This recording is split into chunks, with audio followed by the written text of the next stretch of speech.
Okay, so enter Jennifer Lawrence. She took a multi-year gap from the movie industry, saying the public just had too much of her, so she took a step back, but now she's back and better than ever, and doing so, she's actually ignoring Blake Lively. And the way that works is Jennifer Lawrence just revealed she did a movie with Robert Pattinson called Die My Love, and doing that movie, she just made the reveal that she didn't use an intimacy coordinator. The reason it's a big deal is when Blake Lively did the movie It Ends With Us with Justin Baldoni directing it, she said there was a huge problem between the two of them wherever when they'd act because he'd kiss her inappropriately in unscripted kisses and touch her in ways that she didn't feel comfortable doing. I'm just going to say it. I think Blake Lively was completely full of it. They released hours of footage of filming that movie, and honestly, it seems like Blake Lively was the one who was more intimate over Justin Baldoni, and I think she's just upset she didn't get a producer credit. Still, because of that, Blake Lively endorsed the Screen Actors Guild decision to say that all actors are now going to demand having an intimacy coordinator on set to manage scenes where actors are forced to kiss or who do love-making scenes together.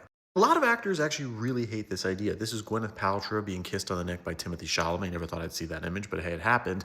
And they actually had to have an intimacy coordinator on set because of the results of the Blake Lively case who did this with us. And Gwyneth Paltrow said it was the most awkward thing in her life where there's somebody 10 feet from them just watching how they kiss each other, and it just made her uncomfortable the entire time.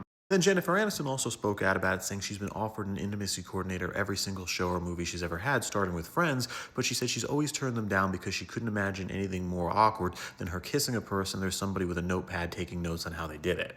Sean Bean, who many people would know as Ned Stark from Game of Thrones, directly called out the Screen Actors Union after they made that proposal post Blake Lively, saying it's going to destroy movies, saying this idea of these intimacy coordinators just monitoring everybody is going to destroy the romance and the natural feeling that happens during these scenes. Now we get to Jennifer Lawrence, who recently did this, and she made a comment where, without directly addressing Blake Lively, she brought up the entire intimacy coordinator thing, saying this was the first movie she was offered one since the Blake Lively scandal, and she turned it down because Robert Pattinson wasn't pervy at all, and she thought he was a total gentleman. And she just slammed the idea of an intimacy coordinator in general, saying there's a ton of other people on set who could see if anything gets weird, and she said the same thing that Jennifer Aniston, Sean Bean, and Gwyneth Paltrow said, where she just doesn't like this idea of somebody literally with a clipboard monitoring their every action, saying it's this creepy thing that destroys the entire experience of being an actor. I'm just really glad Jennifer Lawrence did this because it makes Blake Lively look like a total idiot. After the whole It Ends With Us thing, she was trying to make herself seem like this victim of the industry, and she went to the studio, she went to the SAG union, and she was saying, oh, there needs to be more intimacy coordinators,